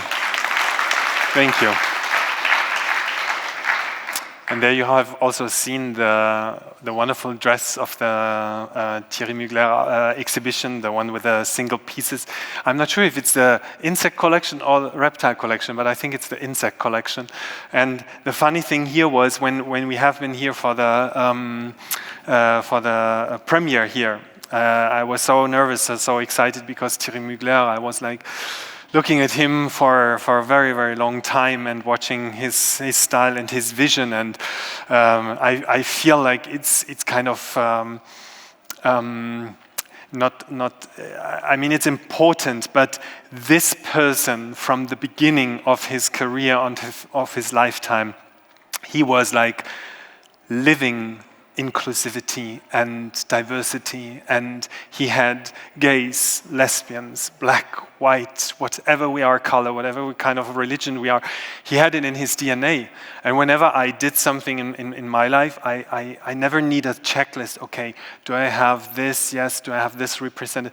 I did campaigns with disabled people. I did campaigns with blind people. I did an installation with blind people.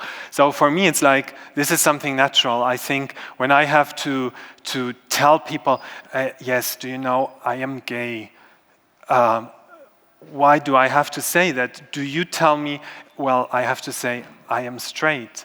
Nobody says that. I mean, like, even if I have to say that, I start being like pushing myself into a certain kind of side. So, and this was very interesting, like when I met him here for the first time, and he was so amazed about Noonoouri because he, of course, from a different kind of time where he never did something with Photoshop, never something with digital. He saw that dress and he couldn't believe, how did you do that? And Susie Menkes from the luxury conference I told you about, she said, because I was like, Susie, how can I tell people what I do? Because it's a lot of work, really, a lot of work. You have to do everything by hand because the pieces of his dress is not only like the pieces are like one piece, is you create one and then you duplicate it because they're all handmade. They have different shapes, different sizes. It's really a pain to make this one. And she said then, yes, what you do is digital haute couture. And this is something what we do here. It's very much like observing things and working on something. So digital does not mean like copy-paste, it's very easy and we put a filter and do like this. Of course, for our social, we do that. But when we create something that stands out, that can reach other target groups and can really get something very substantial, very interesting, I think then we have this kind of fulfillment in a way. And so he was very amazed about it, and the craftsman, he was also here, who did the physical dress, and he said, well, I really watched it frame by frame, and you really did every single piece in a different size. And I said, yes, we worked over 4 weeks on this dress. It was really a pain what you did there, but now I know, and I can imagine how much time it takes to create something like this. And then maybe through this, people see also like things which we do, what we humans do with our hand and with our skills, see the things with a different eye. I think that could be the interesting part in that as well. Definitely, I want her to build up teams, like cooperating with companies, cooperating with social people, with activists, with different kind of organizations. And some people tell me, oh, she must be more funny and she should not always be like so elegant and so on. And so we did one spot for Lacoste. I think she's not so elegant.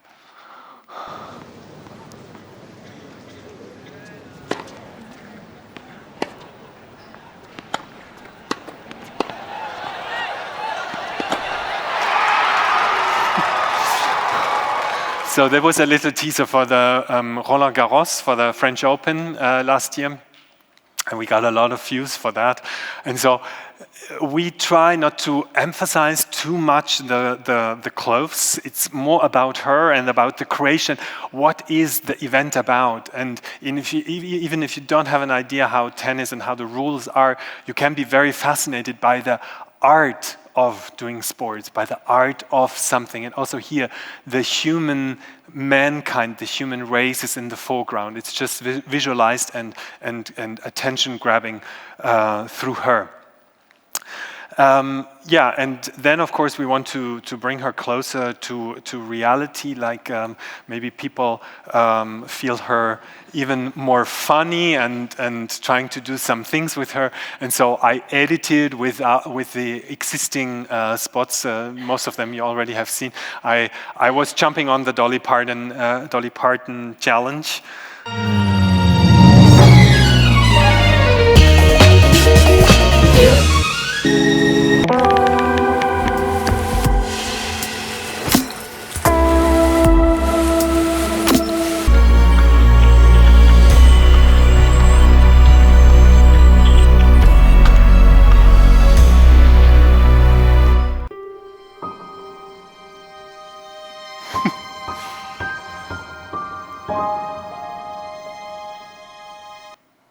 So yeah, there was it was a huge thing. I think we got with this one over 250,000 views, so really a lot for her account.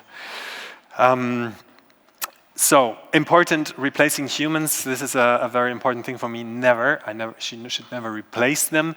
But I want to show you how she works with human people in a very nice way, and how she can grab attention.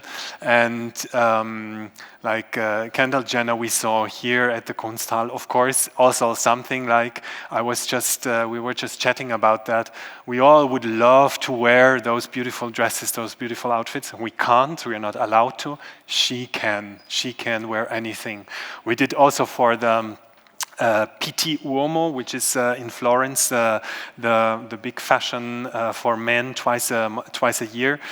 We also dressed her in a coat from the 18th century, from a Venetian coat maker. So we try also with her to implement the tradition, the culture, historical things, and inform, entertain the audience in a nice way. As I said, Naomi is like a big fan of her. We shot recently a project in Tokyo, and she addressed to me there, and she said, "Oh, I would love to go out with Noonoouri tonight," and so on. And I said, "Well, it's a bit difficult, but you can go with me. And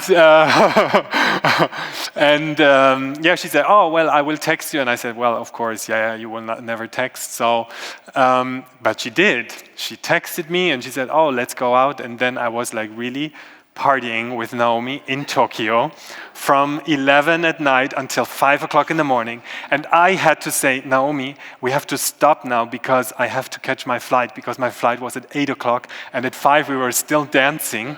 And she is really amazing. Also, kind of stories that we all hear about people. Of course, everybody has also different moments, different kind of feelings, different kind of ideas, but she's a very nice, very open-minded person. She gives interviews, she gives selfies, she does that stuff. And we were really, really in cool clubs. Also, like in the beginning, Yoon Ambush, one of the rising, I mean, not rising, she already is there, but one of the really strong brands. She was there as well in the beginning, and then she went home, and I was continuing with Naomi. We have here with Patrick Starr this amazing drag queen from New York. I met her for a couple of times, and he also wanted to have a picture with Noonoouri. The interesting here is also like the people, and this brings me back to the very first spot that we did in the Plaza Athénée, where people said like, oh, she's coming today, and oh, can we have something?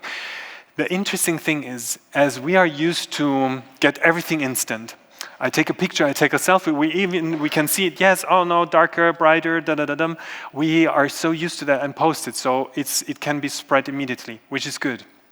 But with her, it's different. I take the picture, and then Patrick was like saying, oh, can I post it tonight? And I said, no, you can't. You have it maybe in a week, or maybe in 2 weeks. Why? I said, well, it takes time, and I have to think about what can she dress, what would match with you, and whatever. And so we create excitement that maybe got lost a bit, like that everything get instant, that everything get right away.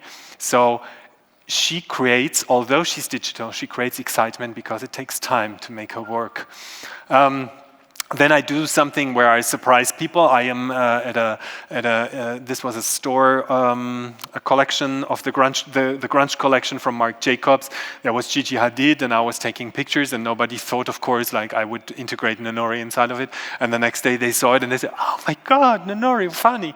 So we did a campaign with Lewis Hamilton, very, very nice person, very, very nice guy, also very visionary thinking. His whole collection is vegan. For Tommy Hilfiger was that one. This one was Zendaya. Also with Tommy Hilfiger we did, and there we got really contracted by the company. So there are some that I do just for fun. For example, the Versace one, which was a birthday tribute for Donatella Versace, where she stands in front of the camera with her blonde hair, and Naomi in the back with a classical campaign, and I put Noonoouri in the same outfit, in the same style like Naomi. So I do those things, but I never asked for permission in that. I never got like sued for something. Nobody said like, oh, put this down. Because I think it's quality, it's respectful. I wouldn't do something that hurts. I try to think very carefully what we do here. So that's very important. I think very important also like is the eco footprint that she does not maybe leave like we do. I was telling that I was in Kenya, and her stories are very, I would say, like from heaven to hell. That can be like I post the best Grammy outfits on the one day, and on the other day I talk about the genital mutilation in Africa. I do not try to show how, of course, things are made or with what tools, or I don't want to shock. I want to catch the people. I want to tell the people we are having fun. We are having fun moments, but there is so much pain on the other side. Try to think about what can we do, and it's often the little things what we can do. I was in Sri Lanka, for example, and I did people asked Noonoouri, "Oh, Noonoouri, how will you celebrate Christmas?" And I said, I wrote them back because I do all the engagement with the eyes of her. So it's not me that is feedbacking. I would do something differently. When I engage on her, I do it in a different way. So I was telling the people, well, today I go to a supermarket and I will buy dog food and I will feed the stray dogs. So I went to a supermarket. I bought for, I think, $7 or $9 a bunch of dog foods, and I was posting a lot where I was caressing the dogs, where I was feeding the dogs in the name of Noonoouri. And a lot of people said, like, "Oh my God, this is a great idea, and it's so simple, just to give." And this is what I mean. We don't have to start with the big things and don't have to accuse, like, okay, all the airplanes are bad, and we don't have to do that. So we can do little things very easily. So we spread, I think I spread a lot of love because, and a lot of people said, like, "Oh, be careful, you get bitten or whatever." Nobody, nothing. They were so hesitative and so, because they never have eaten something like that, I think. So they were so thankful and great. That brings me to the point of true stories. What I want to do with Noonoouri as her feed is, of course, created. And of course, it's digital, it's not real. I try to bring in real things, like with real pictures, with real people, but she is, of course, not real. But her story is real, her character is real, and this is very important for me. And for example, I have been to Kenya, and there's a reserve which has like also a hotel there. And in this reserve, for the first time, women who usually get promised to marry a man at the age of 8 or even younger, they get there a possibility of being reintegrated into business life. So, because when you imagine when you're 8, you don't know who you love, of course, and with whom you want to spend your lifetime. So often those kind of marriages, they got divorced. So I went there and I went to the mud huts there, I went to the people, I was talking to them, I was interviewing them, I was making stories about them. And those specific women, they separated from their men, and they get the possibility of getting kind of apprentice or like they get trained to become wildlife rangers. So those women that you see there, they're of course the actual ones, and they are so proud and they are so strong, which was so impressive to me. And they said, okay, now we have a real job. We are not only feeding the babies, we are not only getting the babies, we are not only fetching the water.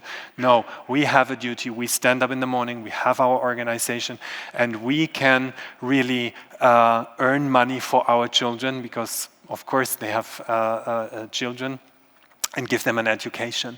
So it's very important for Noonoouri to get those kind of things known. Or there's another nice story. I think we are fine with the time. You give me a sign, right? But it's like we are almost finished. The woman you're seeing there with the pearls, it's such a nice story. There were 2 tribes in Kenya, and I also was reporting about that. There were 2 tribes, and those 2 tribes were fighting against each other, the men, killing each other, fighting each other. While they were fighting each other, while they were killing each other, the women met secretly under a tree. They showed me the tree. And they said, how can it be that our children go to the same school and our men fight each other and they kill each other? And they said, it's impossible, we cannot do this, it's crazy, we are one world, we are one team, and whatever. So the women, they started to found a community, and there were the first letters of the tribes they put together, and they made like a kind of a name of this, Sabuto it's called. And they start to do pearls and little stones, make bracelets and jewelry out of that. they started this. They started to sell this all secretly on the market without telling their husbands. So they started to earn money. So they were thinking about, okay, if we earn more money, we can maybe buy some land, which is then our land, and then we have to make our men stop fighting. But how can we do that? And then they said, okay, we stopped cooking. So they stopped cooking, and the men came home and they said, why didn't you cook? And they say, well, you are doing this. We founded an organization. It's called Sabuto. What is Sabuto? No, Sabuto is like our tribes, and we are together. How can you sit with our enemies? And she said, no, we are not enemies. We are friends. Our kids go to the same school. And right now they are working also for Vivienne Westwood and doing some embroideries and doing some stuff, and they stopped fighting. So it's an amazing example how we can do little things with our communities, with our families. And for me, I would never have got there if people didn't address me and say, oh, it's very nice the work you do with Noonoouri, and it's not heard about it. And I would say, of course, with Noonoouri we have the glamorous on the one side, but also she goes there and she reports about that. So that's very, very important in this. And we do another thing for this region. We are set up a project where we plant 1 million trees. So we are fundraising together with the owner, Mr. Zeitz. You see this in the top. He's the owner of the retreat as well, which is called Segera Retreat.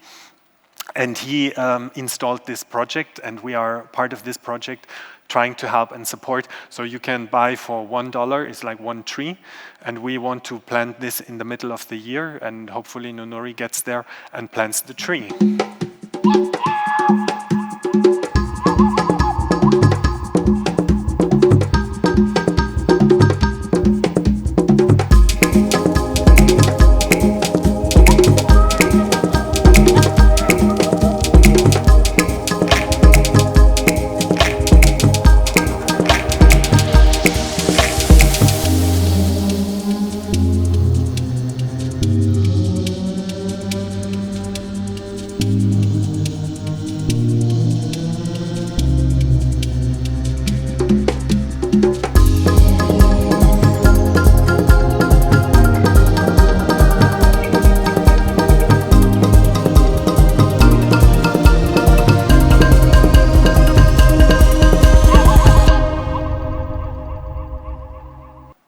So we are working on this, and as you can see, we visualized for the first time the project as well. Like the trees will be arranged like in the shape of a rhino, because the rhino is one of the most endangered species that they have.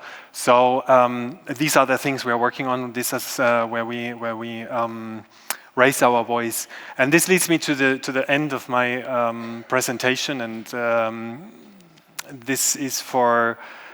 And advice is my kind of thing, what Noonoouri stands for. It's like really believe in your dreams. And as I said, it is still hard because I'm not at the break-even point, so I still push money into her. I of course get money with her, but it's not paying the bills. So I still finance her with other projects and with other things. But it's like my call, it's like my heart that says me, okay, you have to do this and you have to go this way. I don't know where it will lead me. I hope I can make it over the mountain top. But it's like what I encourage everybody, and I think this is not if we are like young or old or if we are studying or if we are finished, just like believe in your dreams and what you do, and don't make people change you too much. Because if I would have changed her, she would not do these kind of things. And this is so important for me, and this gives so much energy back. And even when I see the dogs, when they come to me and I feed them, it gives me so much back. Yeah. So believe in your dreams. Never let yourself down. And thank you so much for coming.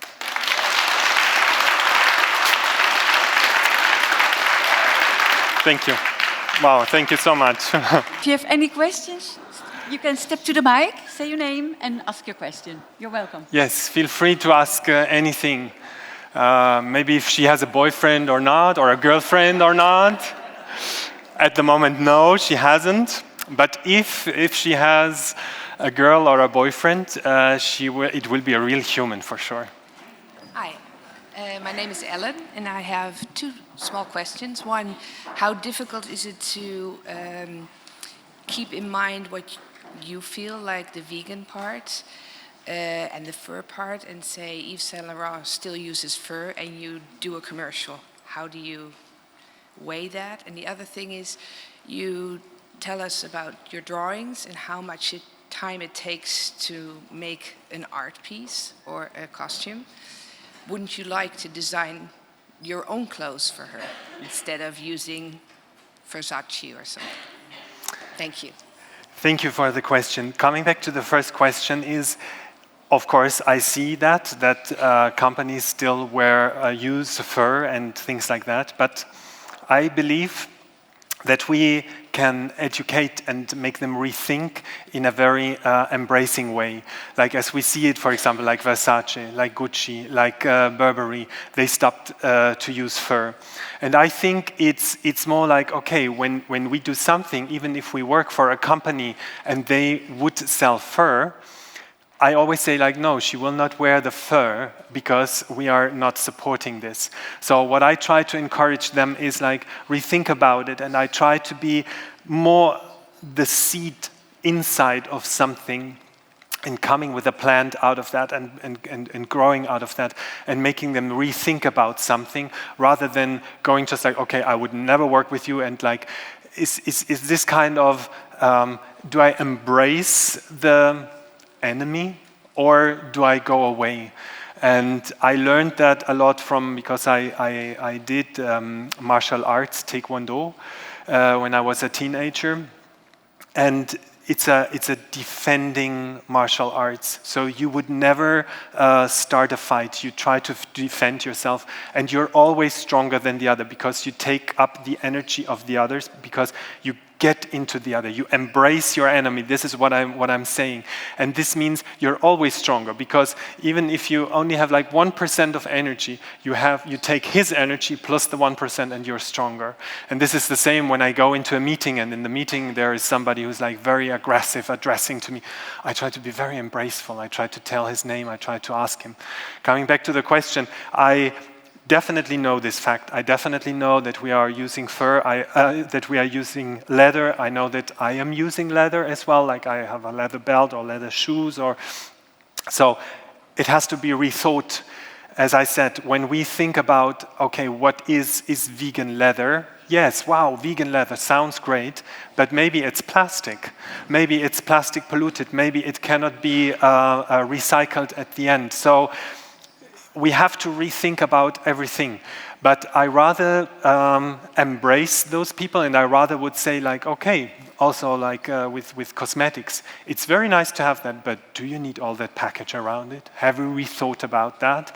And this leads me to the next question. Yes, I would think about maybe the idea of making friends and connections is kind of teasing that. I would love to work on a capsule collection with a brand and tell them, how can we get materials that are sustainable? How can we get something that is coming from a very sustainable production and is not harming something? I mean, fashion in general is a very, very dirty business. Whenever we get something from somewhere, it gets shipped, it is packed, is foils out of it. It's not a clean business. This is a fact.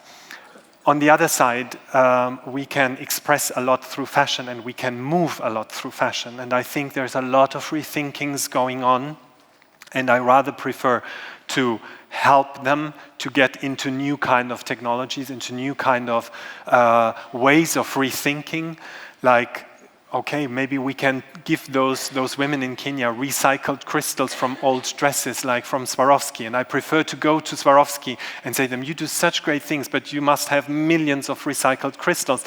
Why don't we reuse them and just give them to them and do something out of that? So I try to be on the table with everybody and talk about that. And if there is like a collection out of it, it would be nice. It would be cool. But it has to be financed as well. So it's a lot of money behind it. But hi. Well, I was wondering, what is your opinion on Lil Michaela, or Michaela, how she's called, and all the other, the Bermuda and the other one? How do you feel about them? Absolutely. Like I have, throughout all of them, I have huge respect because I know what kind of hard work is behind it. Lil Michaela,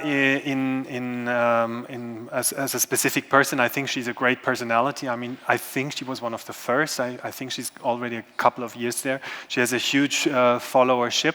I'm not into her music. The music is not what I listen, but she does an interesting job. For me, it's like the photorealistic ones are for me kind of, okay, they are so perfect, I cannot distinguish them from real people anymore. So the level of artistry is top. It can't be better. If I look at, there's another one that's Swedish from the guy who does Shudugram, which is a very nice guy. I never met him, but I was in contact with him. It's like a Swedish girl, I can't remember her name, and her eyes are so bright and perfectly done. It's amazing, and he does Shudugram, which is of course amazing. The surface on her skin is amazing. But for me, it's a different approach. I think with Noonoouri, I definitely want, if she stands there, you see, okay, she is not real, absolutely clear, crystal clear. Although I get sometimes questions, is this your real skin? Is this your real eyes? I would say like, okay, poor girl, if she has a head like this going around. But yes, I think they are like good to have, and they have a different approach, definitely. They have a different approach. Thank you very much. Hi. I was wondering, how do you handle the IP, the intellectual property of Noonoouri? Because do you treat her as a real person? Does she have portrait right? Or do you treat her like a creation, like a logo? How do you manage, especially since you have the ambition to go to China, and fortunately Chinese will copy less and less. They've started creating their own. But how do you go around with this intellectual property and copycats and stuff like that? So we started immediately before we went out to have a patent for her. So she's a registered trademark. Yeah. And of course there are people who try to work with her and try to do something, but I have to admit there is very, very few. I never got something that was offensive or that somebody was like reworking something on her, because more like tributes. Exactly. Because it's so difficult to work with her that my people go sometimes really through hell when I say, no, we need to, yes, but it's there. No, it's not. She's high maintenance. So it's very, very difficult. So there are also no copycats. So there is nothing like competitive to her in a way, which I thought might be usually from the beginning. But I mean, like, if somebody uses her and does something with her, I'm not too offensive with that. Of course, like if they use it for commercial purposes, it's something different. You have to do something against it to protect yourself. But I always believe in the good, and I think there is a kind of a normal evolvement in a way. But in the industry, yes, it's a big trouble, big problem. Yes. So I hope. I mean, like you can, but you cannot. I cannot afford at the moment to protect her all over the world, because like the trademark, it's like you have to have it for different kind of countries. And at the moment, I'm even not aware in what kind of countries we have, but most in the countries where she is at the moment. But of course, like if she becomes like a real global brand, you have to do it. But it costs a fortune. It's like really Thank you. Unaffordable. But we have the protection, and by how do you say, by the origin, like the original author, you have this right anytime. So it's not that we as creators have not the rights on anything. So we still have to raise our voice for that. So we can really be protected by the basic needs. Thank you. Thank you. Hi. So first of all, I want to say thank you. You're really inspiring. Thank you. I didn't know you until today, but you really blow my mind.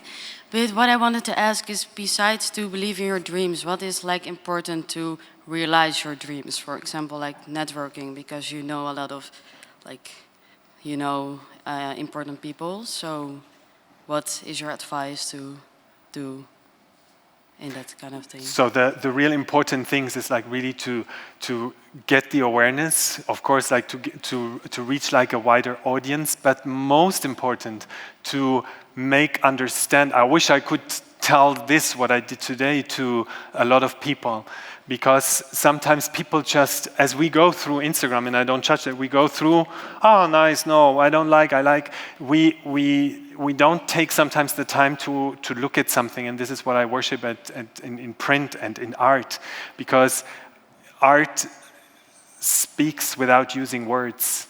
And this is also this kind of thing what I try to do here. For me, most important is like really bringing the message to the people. This can be the message about there's a nice exhibition, go there and support these kind of things, and don't just watch it online.